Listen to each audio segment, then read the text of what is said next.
Pleased to that Scott Yeager, Vice President of Environmental Affairs with the Interstate Natural Gas Association of America, or what I call INGGA and others call INGGA as well.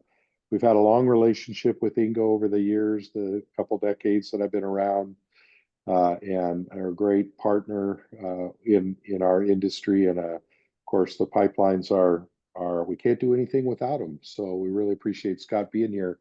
While we get started, I just want to go over real quickly what the rules of the game are.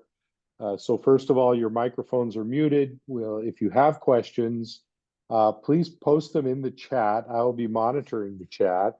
And if you do post a question, I'll either Scott will see it himself and respond when they come in, but he doesn't have to because I'll be monitoring them. And if I see a question come in, I'll wait for Scott to take a breath, and then I will interrupt him to ask your question on your behalf. So use the chat function for asking questions. We're paying attention to it.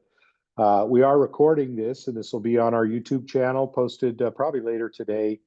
You can see other webinars that we've hosted in the past on our YouTube channel. A lot of great content, good information up there. This is the last of our 2024 webinars. So thank you, Scott, for being our capstone presenter for the year. And we do invite you to join us in January. I think the date's January 16th. DMT Clear Gas Solutions is going to be talking about renewable natural gas and associated topics. And then in February, we will have Northwest Natural and Modern Hydrogen talking about their pilot project, producing hydrogen through hydrogen pyrolysis and producing out of that a black carbon product that they have an innovative asphalt technology that utilizes their black carbon. So we do encourage you to look on our website for next year's webinars, to sign up early, sign up often, share the links with other people that you think might have an interest in the content. And these are free, and we do them as a service to our members and to the broader community. So appreciate you being here, Scott. Thank you again. I'm going to stop sharing while you bring your slides up. And thank you again for joining us today. And we look forward to your presentation. Thank you, Dan. And thank you for having me. Really happy to be here to talk a little bit about INGGA's climate report. So we're seeing some really positive developments, which I'll talk about in a moment. But I want to start just by talking about myself just a little bit. So Scott Yeager, I'm VP of Environment for INGGA. Before working I've been at INGGA for about 2.5 years, and I spearhead our efforts on the EPA air regulatory space, climate change space for INGGA. So most of the time I'm kind of in the reg space, responding to what we are very aware of from this past 4 years of a Biden administration, lots of air regulations. So engaging in those regulatory rulemaking processes, developing comments, submitting to the agency, meeting with them, talking through our requests, that sort of thing. And then the other side of the ledger that I work on, also do litigation. Sometimes we sue the government and file cases and pursue outcomes through litigation as well. Kind of the fun thing I got to do is the voluntary stuff. So sort of in my view, the showpiece that INGGA has in the climate front is our climate report. It's something that I was tasked with when I came on board with INGGA 2.5 years ago, to basically take what was essentially a fledgling climate report from 2021 and really build it out and make it into something. So last year's report was the first time we ever included data, heavy metrics. And this year's report, which we'll share in a moment, is the first time we've had 2 years worth of data where we can draw comparisons. So I'm going to share my screen here. And let's see. So this, just going to start with INGGA's website. If you've never been or you're curious about what we do, ingga.org. I'm going to really quickly show you who our members are, if you're not familiar already with who we represent. But really the focus is interstate natural gas pipelines. So hopefully seeing we have about 26 or 27 members, many most of whom have interstate pipeline, some of whom don't have interstate pipe but have intrastate assets or LNG types of assets and are part of the value chain and are INGGA members for that purpose. So hopefully that gives you kind of a feel for who we represent on these issues. I'm going to go to, and Scott, where is it? I'll just Yes, sir. interrupt you really quickly as you're moving to the next screen. Just as an FYI, three of INGGA's members are also Northwest Gas Association members, although we're more at the business unit level. So we've got Enbridge's West Coast BC Pipeline is a active member of the Gas Association, TC Energy's GTN Pipeline and their Foothills Pipeline on the BC side, and Williams Northwest Pipeline. So, yeah, Very thanks. good. And they're all very active members of INGGA as well, and really had a leading hand in developing and providing input into the climate report. So INGGA's climate report is on our website. You can download it right now. And we just released this on Tuesday. So you're kind of getting the scoop here in terms of brand new information that we're putting out. And we've gotten some pretty good uptake from the trade press so far. In fact, we were featured in Politico. Well, that's not it.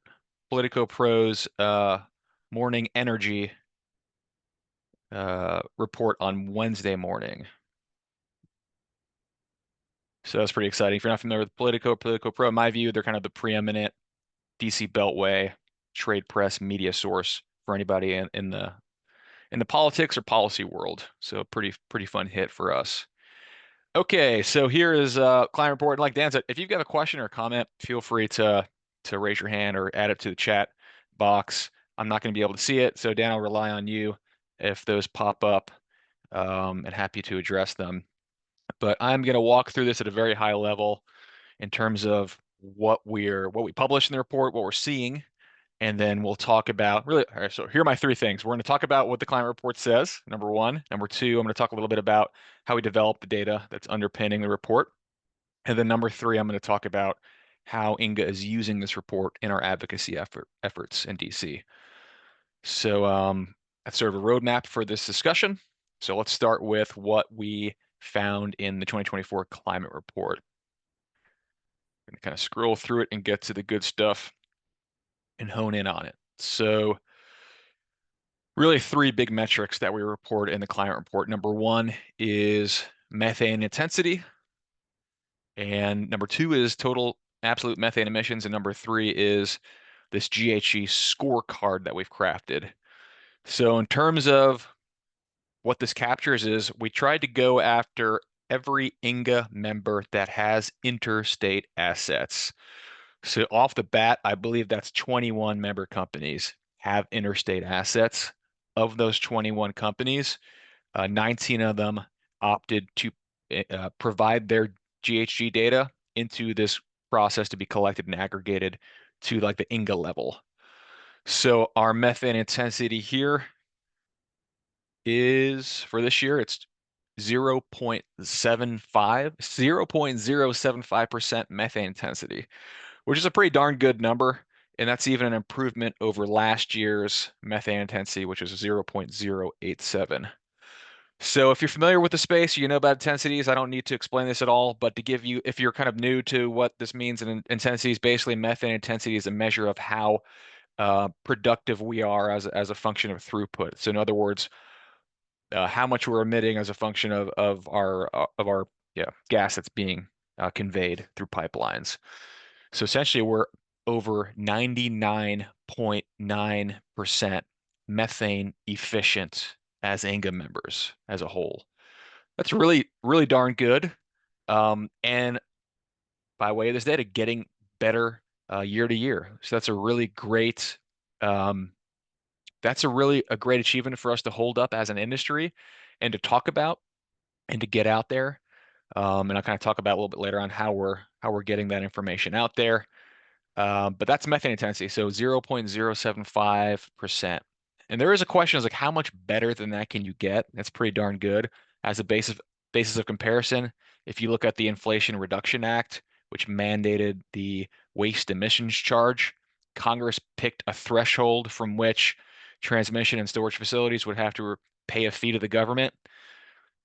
Everything above that threshold is deemed waste emissions.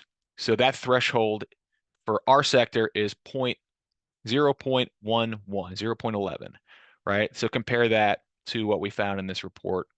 We're significantly under that regulatory threshold for the waste emissions charge as an industry as a whole, right? There may be a few facilities that find that as they're doing, of course, you can't compare it directly. This is sort of a bit of an abstract comparison because, of course, there may be more information that gets utilized by EPA. It's going to be a different sort of universe that they use to calculate that emissions fee, but there is a Venn diagram here of emissions that provides some reasonable assurance that we're doing pretty darn good. Probably most, if not all, of our facilities are going to be under that waste emissions charge threshold. Um, what else on waste emission charge that I want to mention here? Well, that may all change, right, because of the change of administration and the Congress coming in that is going to take a hard look at a lot of these regulatory issues and think about whether they keep them, revise them, or roll them back entirely. Happy to talk more about that, but for now, I'm going to continue focusing on the climate report. So there's methane intensity. Let's go to absolute methane emissions. 2021, 271,000 and change metric tons of methane. 2022, we went down by almost 20,000 metric tons of methane for these reported assets. Again, great news. We're seeing reductions not only through intensity, but also absolute methane reductions from our sources of that are being reported into the report. That's about equivalent to 1% of all methane emissions in the United States, according to EPA's inventory of greenhouse gas emissions and sinks. So, I mean, these things are great, cut and paste, talking points, sound bites that we'd like to utilize when we're getting out there talking with members of Congress, their staff, the agencies. And it tells a really positive story in terms of where INGGA members are in this climate journey. And then, something we talk about quite a bit is emissions reductions. The prospect of fuel switching, going from a source like coal to a natural gas source, is going to provide significant emissions reductions on a net scale. And the International Energy Agency estimates that there's a lot of good that we can do in terms of climate benefits by going from coal to natural gas, particularly in the EU and in the United States. It's about 1.2 gigatons. That's about equivalent to all of the methane emissions in the US in the years 21 and 2022 combined. Almost. It's pretty close, but not quite. But that's a Hey, significant offsetting that we can do with natural gas. Yes, sir. hey Scott, can you close that sidebar off on the left-hand side Oh, of the screen sorry. so we can see more of the document? That'd be great. Yep. Sorry Thanks about for that. the Did not suggestion, Dan. did not realize it was showing up on your all's end. Thank you. Hopefully you can see that now. Um, and happy to answer any questions about what you're seeing up on the screen. Yeah, Scott, you've got the Adobe Acrobat, the side bar Aha, there got it, says got it. Black Friday. Thank Yeah, you. there you go. How's Now we that got looking it. now? Yep. Thank you for flagging that.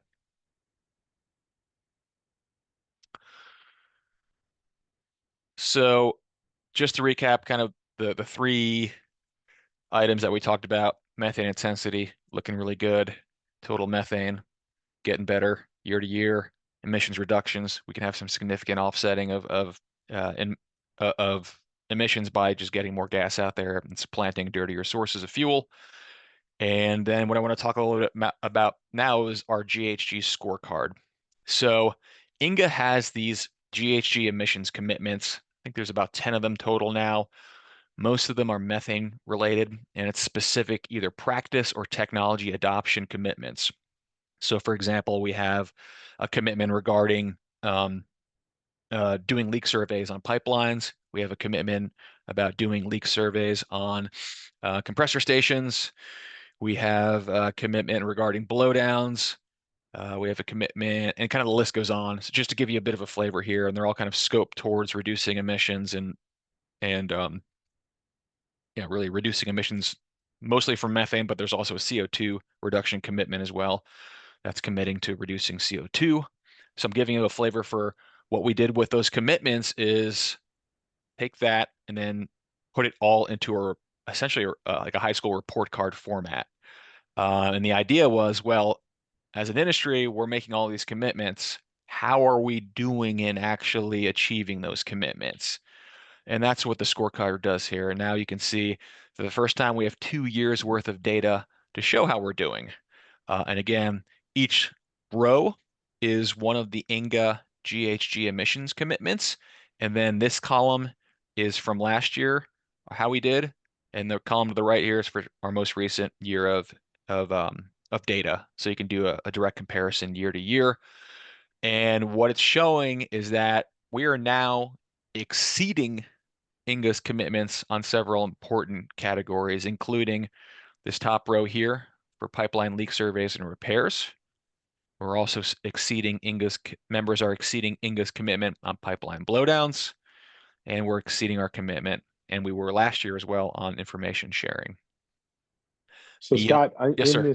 in this space, when you say commitments, these are voluntary commitments provided by the by INGGA and its members all agree, yeah, we'll do this, or are there any mandates involved in this? Any That regulatory kinds of mandates?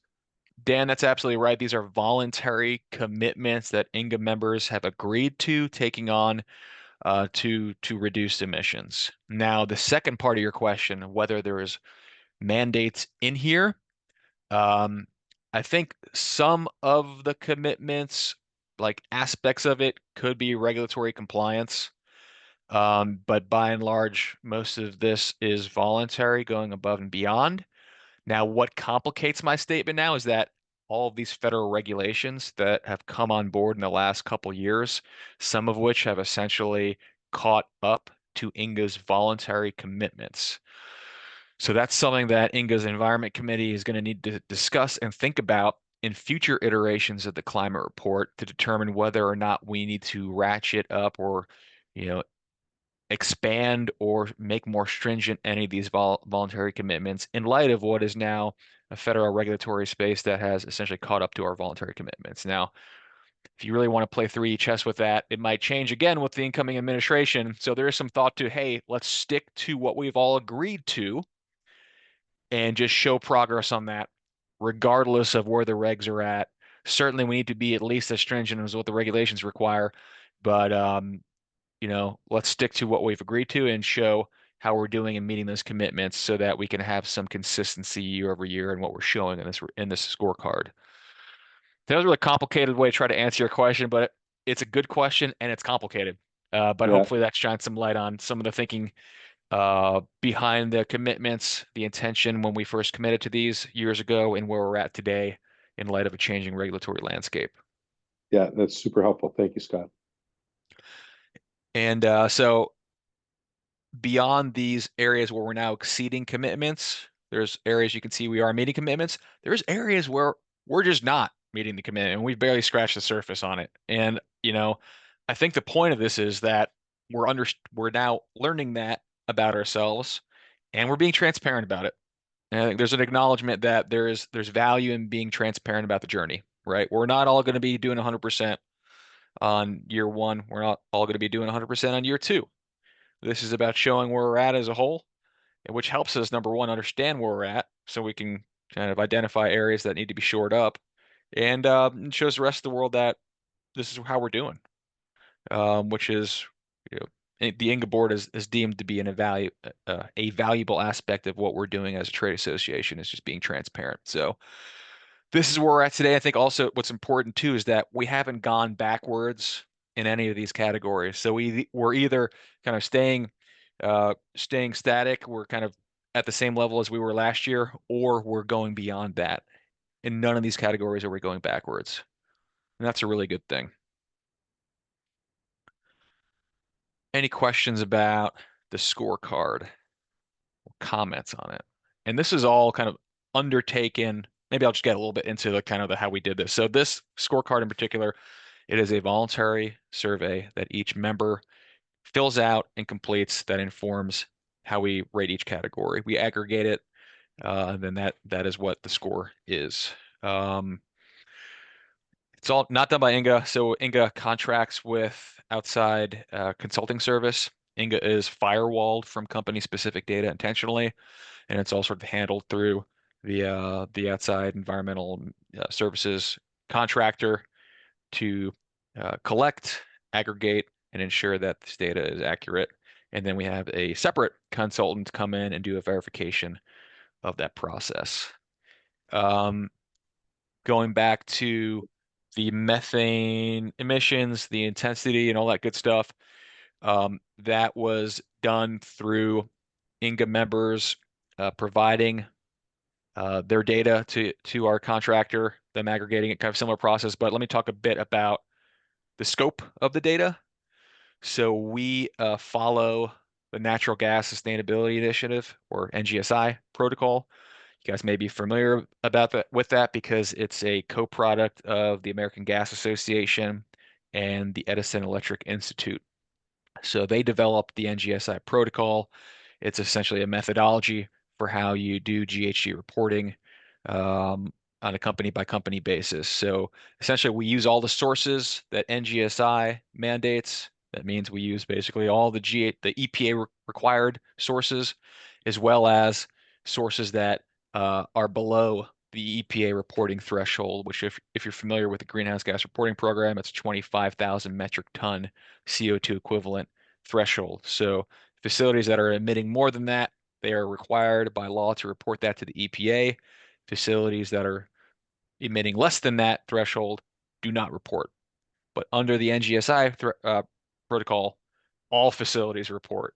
Okay, so it's a broader universe of facilities than the EPA requires, and that's what we use to inform the sources that go into INGGA's total methane. And then for the intensity part of it, the throughput, we utilize we utilize not PHMSA data. We use, oh my gosh, what is it? Subpart W It's not or subpart W. It's a different data source form. It's probably here if I look for it. Bah, bah, bah. while you're thinking about it, one question's come up is how does this work correlate with One Future and Mhm. the work that they're doing? Yeah, that's a great question. I would say it's complementary to what One Future does. And we have members of INGGA's Environment Committee who are also members of One Future and also members of AGA. And we're trying to do this so that all of our reported numbers are more or less capturing the same data. So if you look at One Future's data collection, it's quite similar. In fact, I think they based their sources off of the NGSI protocol. I think it's evolved a little bit since then, and we're trying to keep them in parity with each other. But I think you're going to see that's a long way of saying you're going to see very similar um, data sources included under INGGA's client report as you see in One Future and as you see in NGSI. Now, One Future is not just limited to transmission and storage, whereas INGGA's report is. And One Future goes beyond that. They're going, they're going upstream to production, gathering and boosting, processing. They also have TNS and I think distribution's also in the One Future scope of supply chain emissions. So they're certainly catering to a much broader audience in the supply chain, whereas INGGA is specifically that transmission and storage segment. Hopefully that answers your question. But those conversations are ongoing to make sure that we're in parity with each other and that we're not offering information that's totally different. Yep, we're good. Thanks. Is it EIA? Yeah, I think it's EIA form something. I can't remember the form, but EIA has national throughput data that we use for our throughput denominator for the intensity calculation. And just to give you a sense of kind of the scope of who's represented. So in this report, we have about 56% of interstate pipeline throughput in the United States represented in the data collection. I'd mentioned earlier, but I'll say it again, 19 of 21 eligible INGGA members provided data. All companies which reported last year reported again this year, as well as 2 additional pipelines which became INGGA members after our last climate report was published. So hopefully it gives you kind of a sense of the scope of the effort and what we're representing here. So that's kind of the nuts and bolts of the high level metrics. I'll just scoot down this other cool stuff in here too. Like this is a pie chart showing our emissions profile broken down by source. So you can see, generally like 75% of our methane emissions from transmission and storage facilities that are INGGA members comes down to basically 2 sources: compressors and blowdowns. Beyond that, it's kind of a little slivers here. We're talking tanks, storage station blowdown. So, uh, but 75% basically coming from compressors and station blowdowns. What else? Mentioned quickly, there's a lot of cool stuff in there. We also have a section that I wish I can get to all the stuff, but I don't want to take too long discussing it. Just kind of give you a high level, but there's some neat stuff in here. Like this pie chart shows you the breakdown of all GHG emissions in the United States, and then which is 80% of it is CO2, right? 11.1% is methane. Of that methane, about a quarter is from natural gas systems. Of that quarter, about a quarter of that is transmission and storage. And INGGA membership represents about 1% of all methane emissions in the United States. So stuff that puts the conversation in context, especially as we're talking to folks in DC, members of Congress, their staff. It's helpful to zoom out and talk about this at really the macro level. One more thing I want to show, and then I'll talk a little bit about how we use the climate report in our advocacy efforts. So one cool thing we do is we showcase and spotlight individual members' efforts to do things like reducing methane. So here we've got a picture of a Boardwalk Pipeline ZVAC units, which is a recompression system to get gas out of the pipeline and put it back, recirculate it downstream to reduce pressure before a blowdown. That's a practice that reduces methane emissions when you're conducting a blowdown event. Here's another example from DTE. So a great opportunity for us to talk about the good stuff that our members are doing on a project basis, which I think helps bring additional color and context to what's oftentimes a very abstract and ethereal conversation. It's like, okay, well, you're saying you're doing all these things and you're showing that your methane emissions are going out. What does that look like? Like, what are you actually doing to achieve that? So this project's get at answering some of that question. Also got some neat infographics here that show, according to EPA's data, we reduced methane emissions a significant amount just during the time since we've issued INGGA's climate commitments by an amount that is equivalent to removing over 400,000 internal combustion vehicles from the road, or the equivalent of almost 350,000 homes electricity use for a year. So just good stuff that sort of takes this idea again and just kind of puts it in concrete terms that people can understand. Talk about a lot of the other stuff going on, some of the other programs that our members engage in, and things like RNG. So take a look at it. It's a pretty neat report, and it's something that's central to INGGA's advocacy efforts in Washington, D.C. I'll talk a little bit about that now. I'm going to stop sharing screen. So obviously, a great narrative that we can talk about and show how we are truly trying to make good on our commitments and our efforts to reduce emissions. We have used last year's climate report for a number of educational sessions. I'm going to name off some here, which you might be familiar with. So we've briefed the Congressional Black Caucus, the New Democrat Coalition, the Climate Solutions Caucus, the Democratic staff for Energy and Commerce Committee, Conservative Climate Caucus, the GOP Energy and Commerce Committee staff, the GOP staff for Environment and Public Works Committee, and the Sustainable Energy and Environment Coalition. So most of those coalition groups are what I would consider including members of Congress who are moderate Democrats. Okay, so kind of gettable Dems who really just want to hear from us about what we're doing in the climate space. And this climate report gives us an opportunity to do that.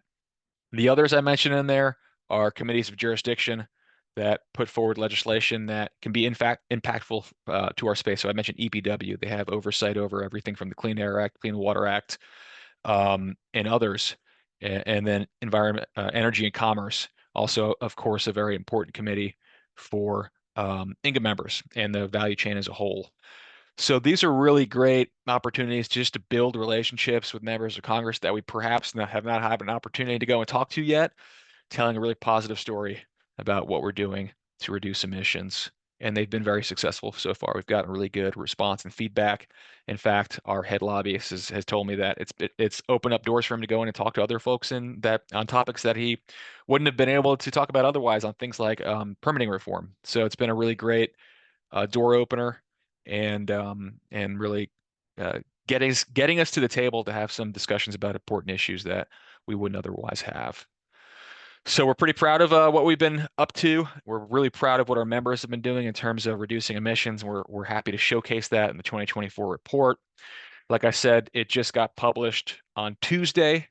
We've been trying to get it out to all the trade press to capitalize on uh, the the fact that we're in the middle of COP29.